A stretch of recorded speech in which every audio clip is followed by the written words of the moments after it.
Hello, and welcome to the Alpha Male Podcast. The podcast where we talk about being an alpha male the right way, made in the image of our Creator, strong, dominant, and in control, and we don't apologize for it. Forget about toxic masculinity. How about strong, brave, unapologetic masculinity?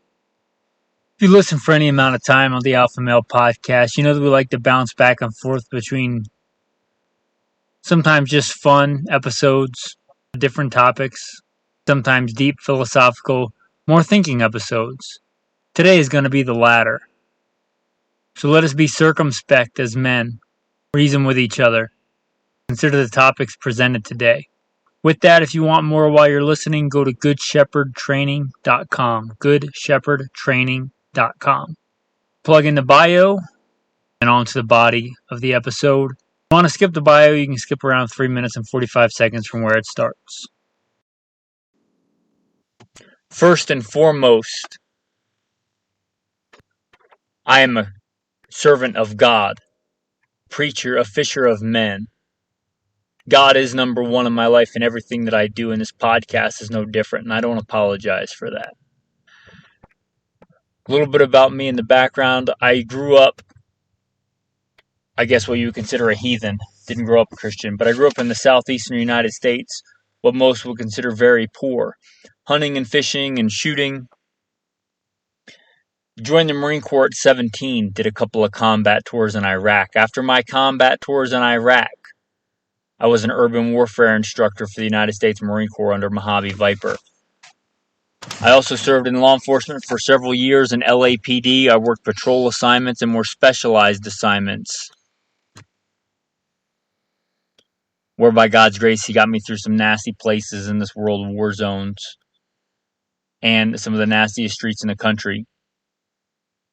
Not because I am better, because God chose to have mercy on me and had a purpose for me, and I'm thankful for that.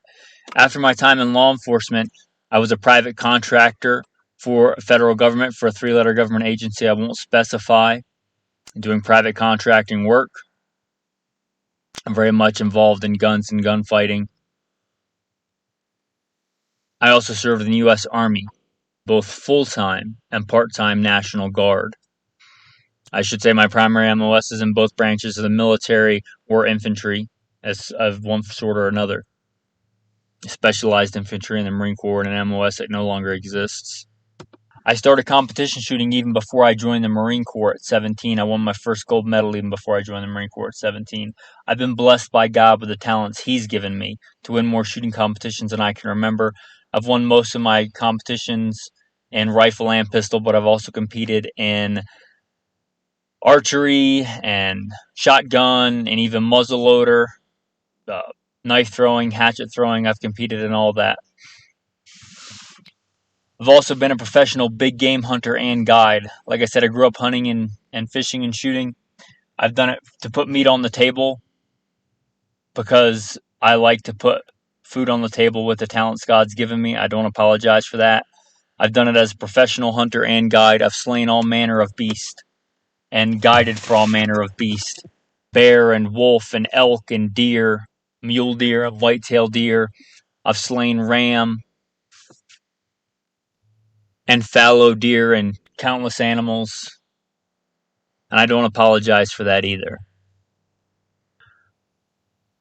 FBI certified, firearms instructor, NRA, and a bunch of other 3-letter government agency certifications.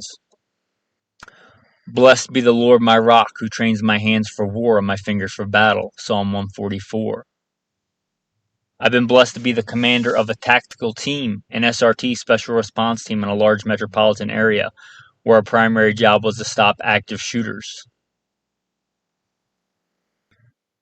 But again, first and foremost, I'm a servant of God, called by God to share the good news, preacher, a fisher of men. With that, we will roll into the day's topic. Today's episode is going to be a two-parter, and I've been thinking about this for a while, but for some reason I wasn't ready to put the message out. And I realized today, by God's grace, that there was only half the message that I had thought about. I think today's message is going to be entitled, Come Out and Come Together. Revelation chapter 18. Come forth out of her, my people, that ye may not partake with her sins, and that you may not receive of her plagues.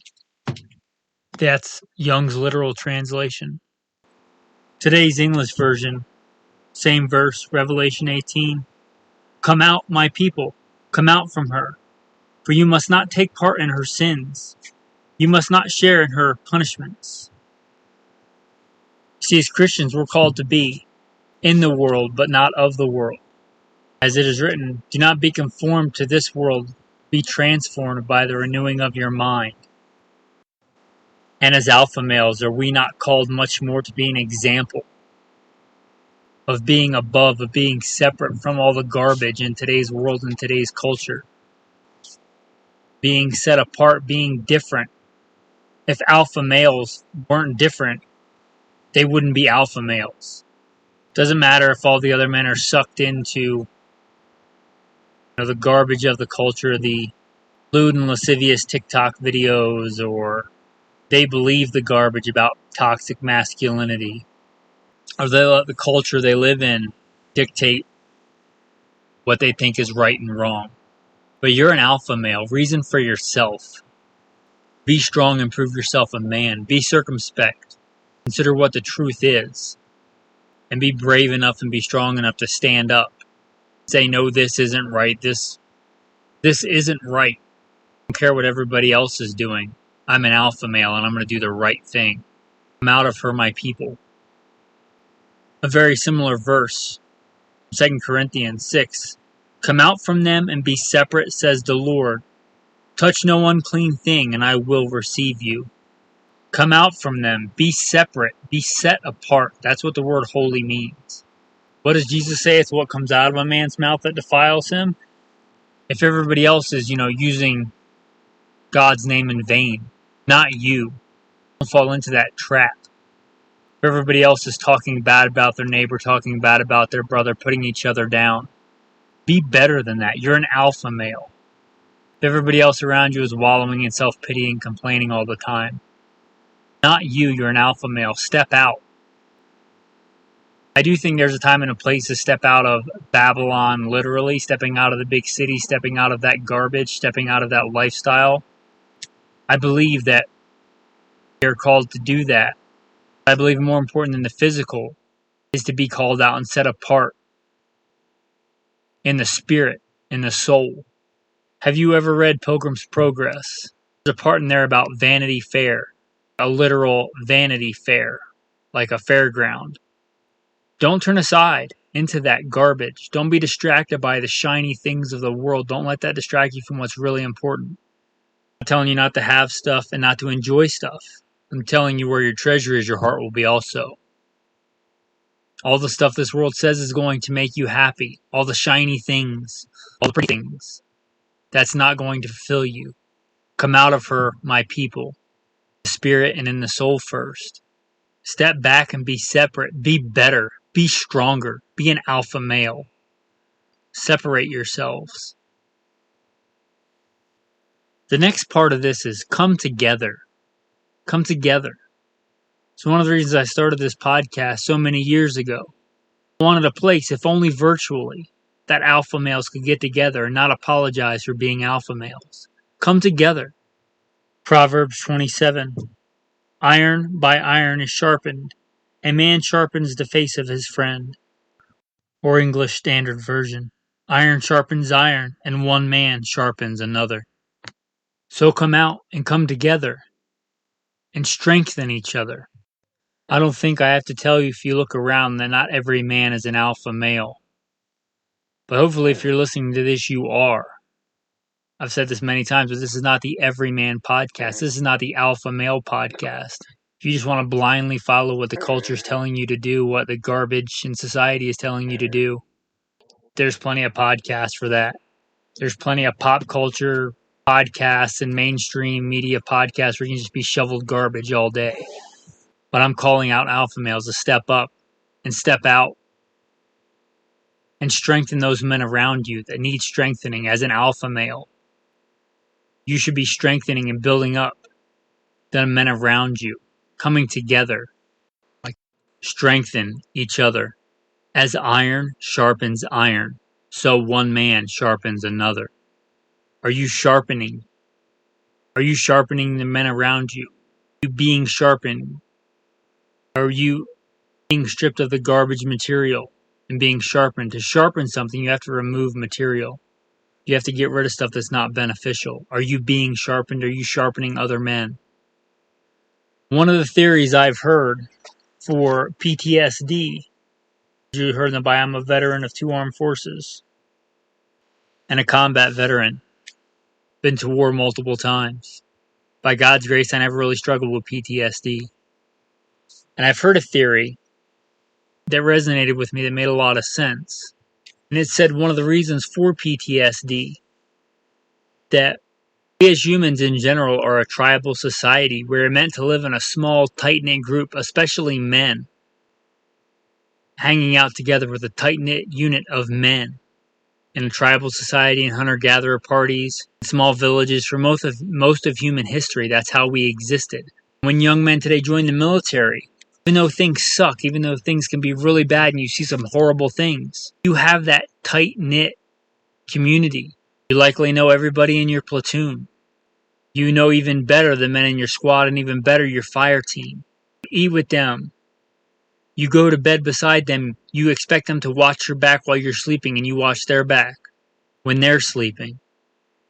You may not agree with them about everything. You may not even like them, but trust them with your life, and they trust you. You have that tight-knit community. You have that tribe, for lack of a better word. Something that we as men have had throughout history and that our modern society is lacking. And you're not going to get from Facebook friends or anything like that. Have a tight-knit community of men that actually care about each other, that actually stick up for each other, that interact on a daily basis.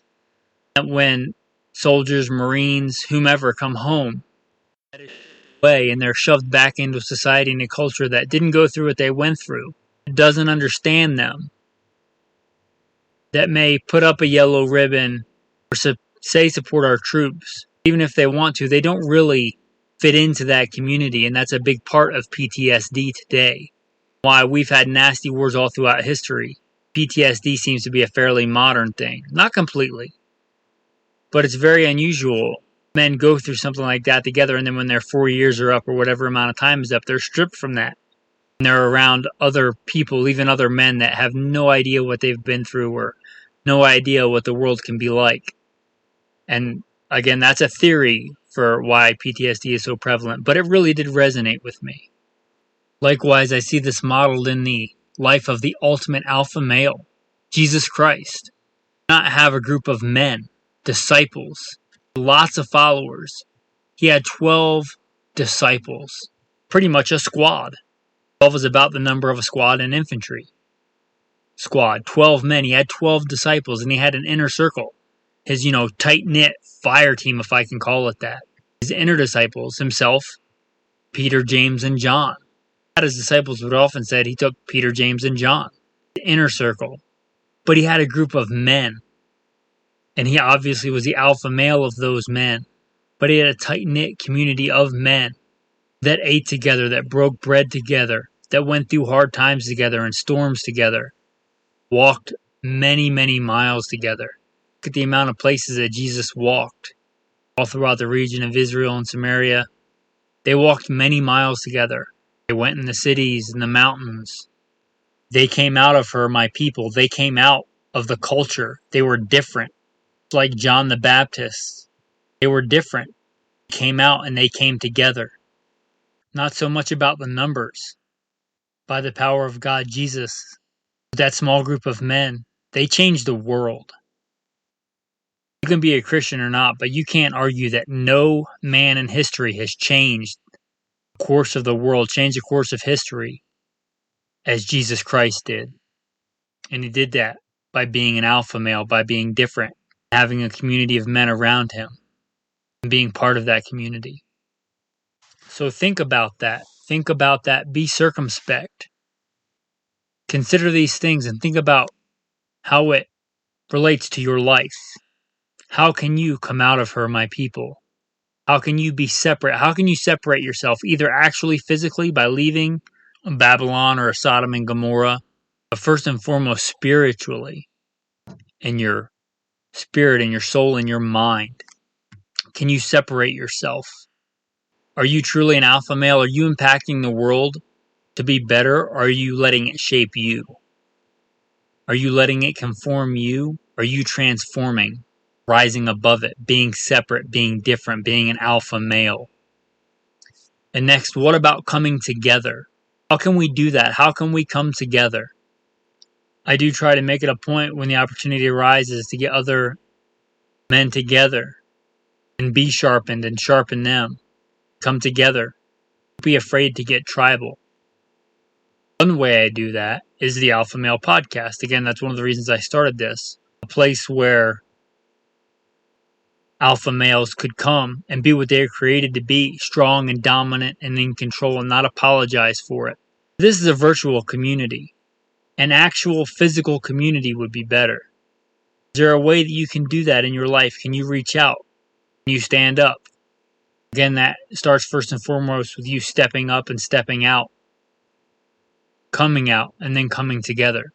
Is it possible for us to do better at that in our lives? Again, I don't know you. I don't know your circumstances, except for the few patrons that we have here. I don't know much about you listeners. So answer that for yourselves. Pray about it. How can we do that? With that, men, I'm going to say thanks for listening and have a blessed day. Don't forget to like, subscribe, leave a review of the podcast. If you want more, again, goodshepherdtraining.com. There's a Patreon link on there if you want to support the podcast. These are free to listen to, but sadly, they're not free to produce and put out. If you want to support, again, goodshepherdtraining.com and Patreon. One of the things I'm trying to do, keeping with today's topic, have an inner circle, the patrons. Do chat quite a bit more. They pretty much have open access to get a hold of me on Patreon, ask questions. But I'm trying to form a more tight-knit inner circle with them to come together in that tribal way. I'm just to chat about stuff, different things, different topics. Help each other out as much as we can. I'm trying to form that right now. It hasn't come together yet. I'll be honest, I'm not the most tech-savvy person, but it'll probably be on like a Facebook chat group for the Patreons only. Hopefully that'll, by God's grace, if he wants it to get off the ground here fairly soon. A lot of other cool insider stuff on Patreon if you want to check that out. For as little as, $1 a month. Get on there and support the podcast, support the message. Anyway, with that, guys, as a thanks for staying tuned to the end of the episode, I'll throw out a tactical tip. Today's tactical tip going to relate to home security. So as anybody who's been a professional door kicker, as they call them, CQB, whether it's police officer, tactical response team, it's not really hard to kick open a door. In fact, once you get the technique down, it's frighteningly easy to kick down just about any door. The wood on either side of the lock is not very thick. Even if it's a metal door, usually the brackets in there aren't very thick. Kicking open a door is not extremely hard. Well, if you look in most doors, the hinge is going to be on the inside. It's that little, metal circle, the little metal hinge that sticks out. It sticks out from the door frame. You can either buy a cheap metal bracket, you can just bend a thick piece of metal into like a U and drop it on that bracket, which greatly increases the metal bracket on either side of that little circle is greatly going to increase the amount of effort and the amount of time it's going to take to get through that door. So if you haven't come out of For My People yet and you still live in a city, in an apartment or something like that, or really anywhere, one of those little metal brackets that you can make for super cheap or buy, just drop it on the hinges of your door. Somebody that's trying to get in is not going to anticipate you having something like that, which is going to increase the time that you have, which is going to increase the options and opportunities that you have for escape or defense, whichever is better for you in that situation. The tactical verse of the day is going to come from 1 Corinthians, When I was a child, I spake as a child, I understood as a child, I thought as a child.